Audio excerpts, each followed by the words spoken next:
Let's judge these banned cards and see if they're worthy of being pulled off the list or not. Hello everyone, and welcome back to an ongoing series where we take a look at Yu-Gi-Oh's TCG ban list and discuss whether or not a card can come off of it with or without erratas. So, like usual, we'll be taking a look at the comments from last week. And Tenebrae17 had quite a bit to say.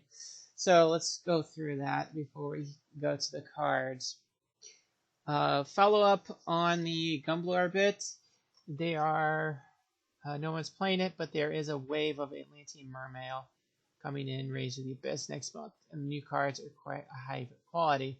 Yeah, I am honestly looking forward to Rage of the Abyss, especially for the new Red Eyes support, the retrain of Red Eyes Black Metal Dragon, and I'm going to test to see if it works with the current, see what kind of change I have to do to my Red Eyes deck in order to include that and the new Metal Morph card.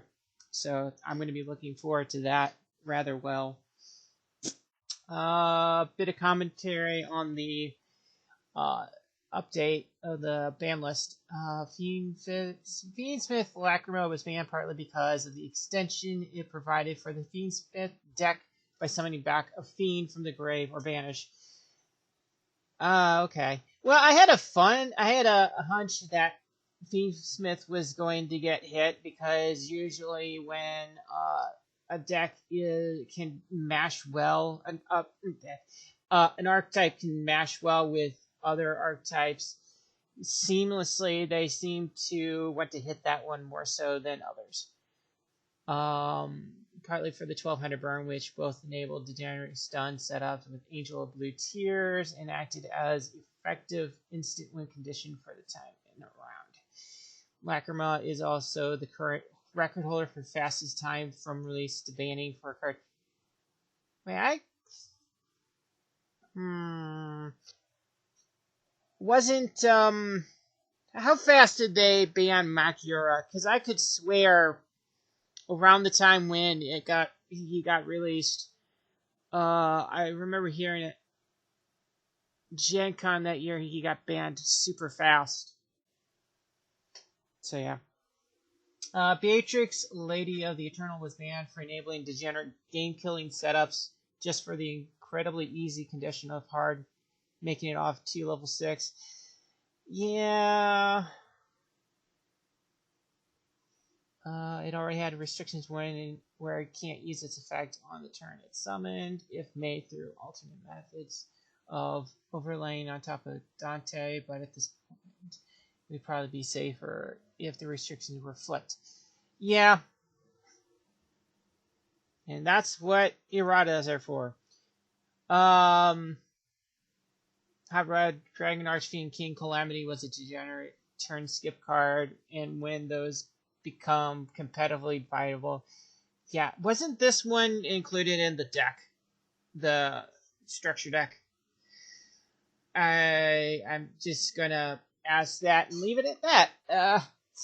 Appaloosa was one of the harmonizing end-board multi-negates that both moved combo decks more towards the same harmony. Yeah. And insulated against further disruption for the rest of the combo, like Borreload. The only thing I will say is always buy Dark Ruler no more. But I know you'll probably say something about that. Let's see. I really don't have much commentary on Limited, apart from them being fine hits. Grass at 1 might do something, but it's a lot harder to play. Yeah, one copy of something that isn't tied to an archetype isn't going to be the easiest to get to. And one EVA might not do much to Tritron, well, for Tritron, which has got new support that doesn't quite gel with how the deck used to play. Yeah. And honestly, at this point, I feel as if at least Eva what isn't as potent as it used to be, so letting it out of the banned prison isn't gonna do too much. With still possibly exception of Thunder, Dragon, Colossus, every other card that got put to 2 and was already at 2 could have gone to 3 with a few, if any, consequences. Yeah, well, we'll see. We'll see. True King of all calamities is irredeemably toxic. Yeah, I didn't even have to try. Um, and it's just existing prevents Konami from ever making good level 9 monsters again.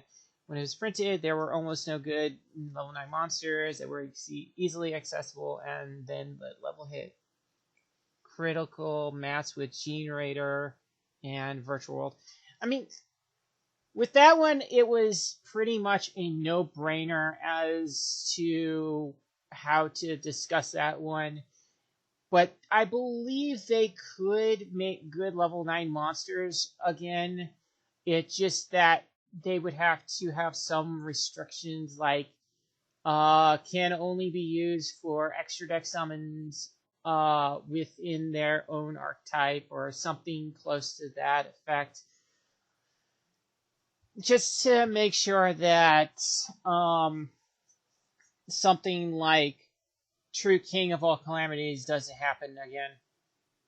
Hell, if they try downgrading to True King, it'd probably be like Lesser King of some calamities.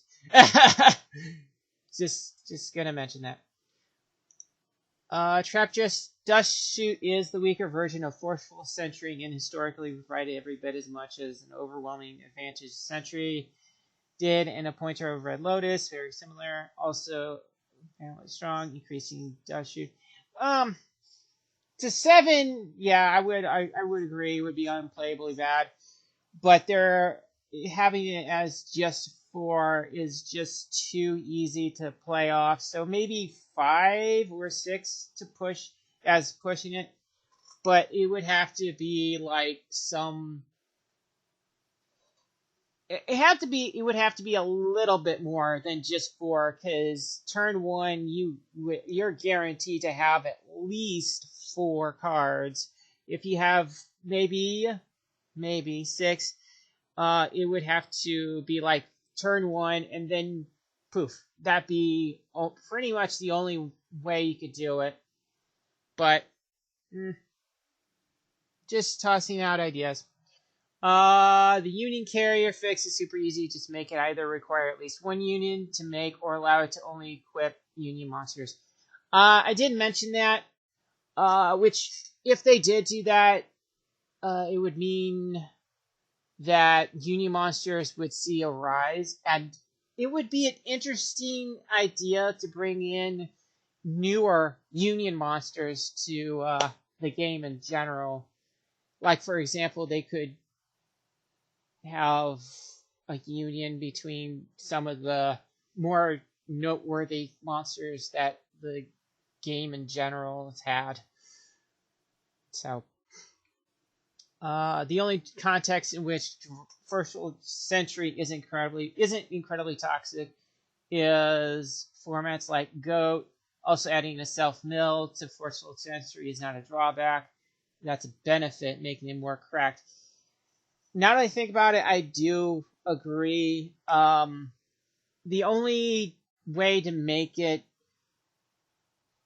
not as potent if you were to add a self-mill is to tag on a effect negating line to the self-mill. So yeah.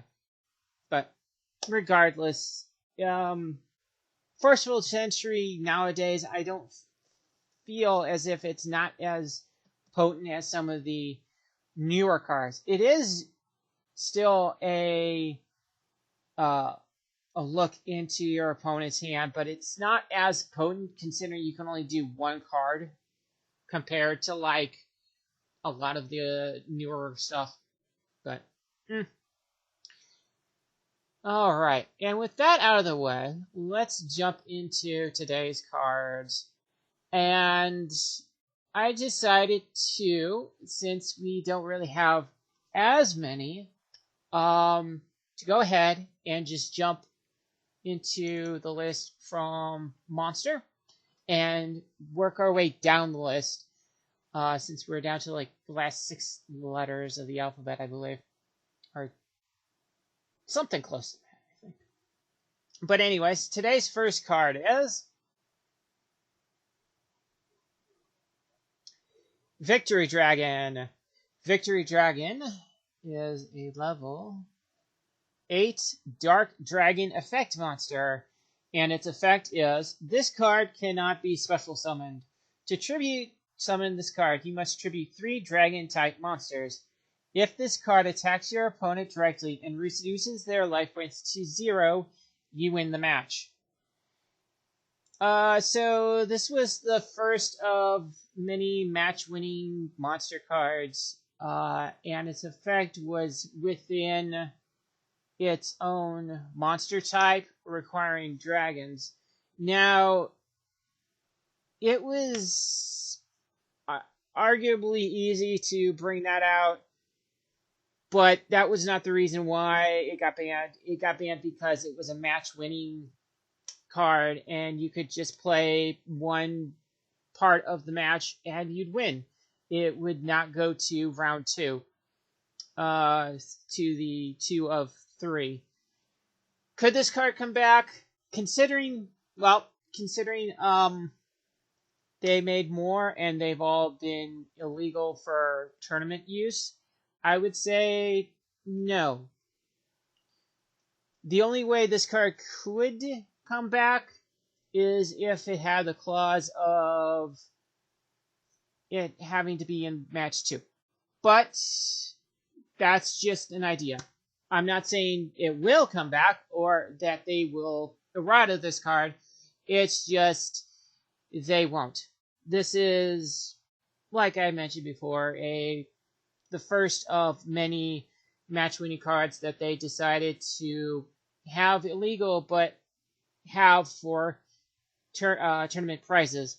So that is a hard no, and it will never be leaving the list whatsoever. All right, let's go into card number 2 for today, and that is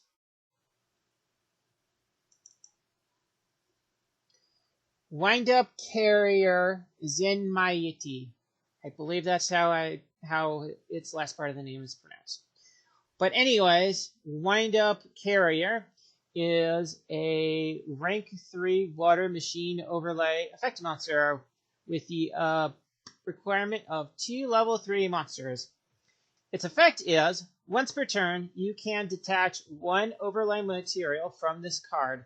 Special summon 1 wind-up monster from your hand or deck.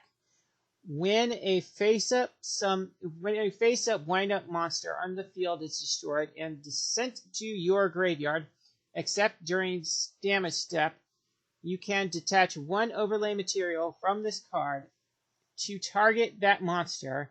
Return that target to the hand. So Wind-Up Carrier was banned because it had a hand looping effect with Wind-Up Hunter. And Wind-Up Hunter, it allowed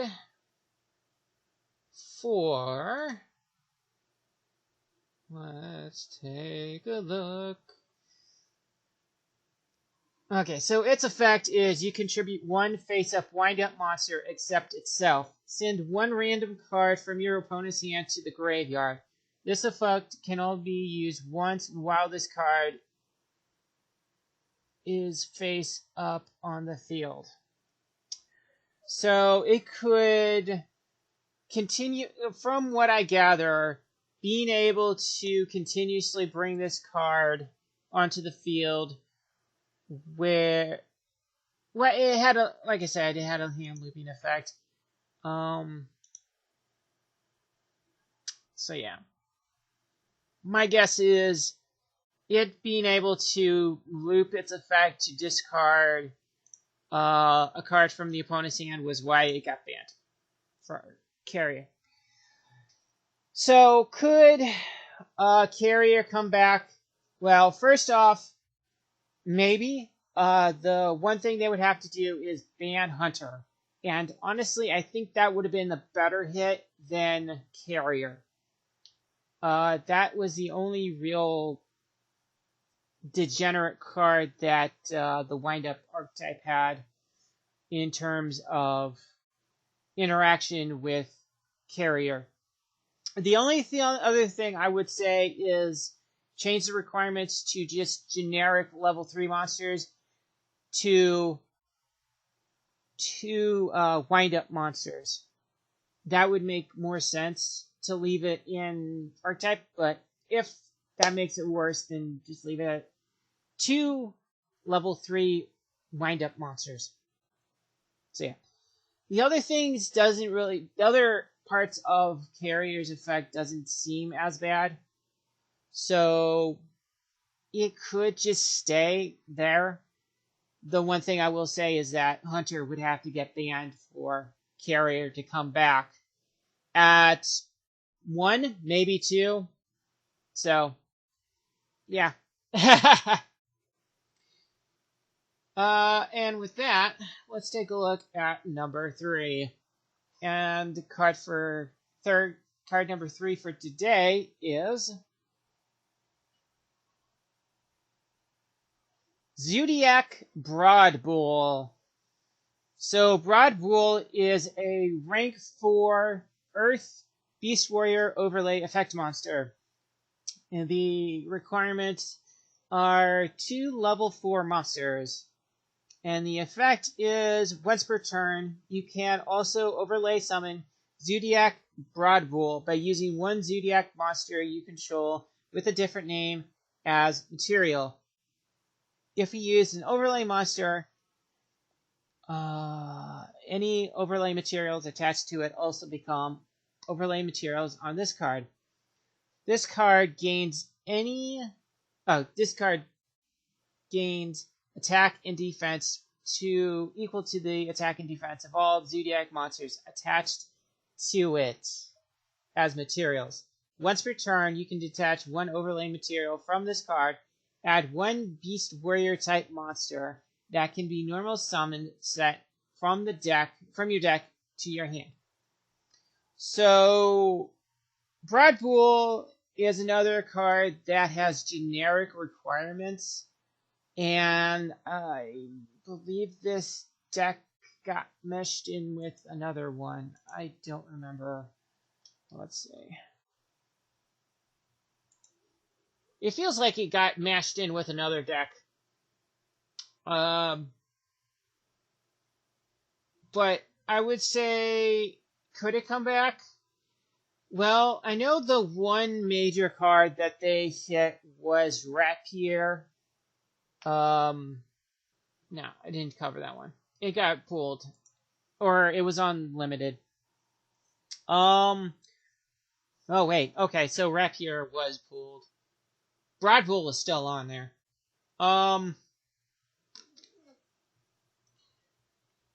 Could it come back? I think the only major thing that you could do with Broadbull to not make it like half of what it used to be is to require just Zodiac monsters for the overlay. Because I think it mashed well with Tri-Brigade. I think it got mashed in with Tri-Brigade, and that's why that was partly due to why they got banned. But that's just a guess. But yeah, I would believe that they would change the requirement to 2 level 4 Zodiac cards. And that would be... It wouldn't make it as mashable with other archetypes as it would with it being just generic. But not sure.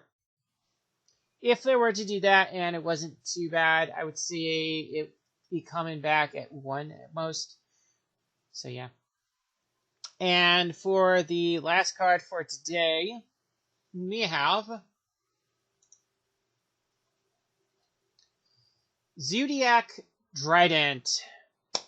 So Zodiac Trident is a rank 4 Earth Beast Warrior overlay effect monster who has the requirement of 4 level 4 monsters.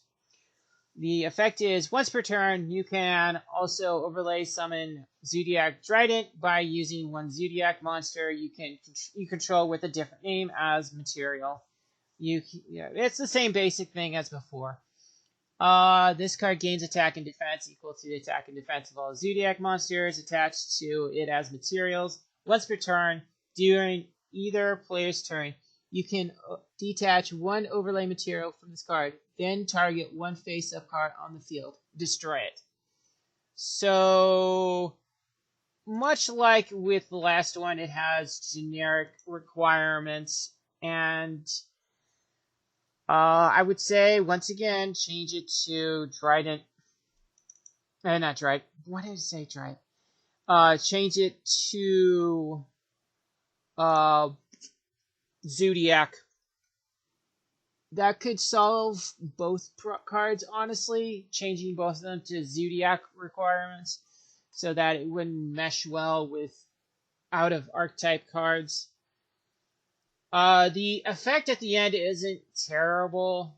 It's just a single target, and there are a lot of cards that have protection from targeting. So it's not too bad. It's just the mashing how well they mash together with out of archetype cards. So yeah. And the fact that it's level 4, there's far too many level 4 monsters, so make it Zodiac, and you got yourself a decent change. And with that, it would be like 1 at most. So yeah. So with that out of the way, just to mention this before we end it off completely, the reason why I went through monster and then overlay is, like I said, we don't have far too many letters to go through, so I figured I'd just go down the list and hit the ones that we haven't talked about yet. So yeah. And yeah, that's going to do it for me today. Next time we will go into the next part of the list, which I think is magic. Either that or synchro. But regardless, until next time, everybody, happy dueling.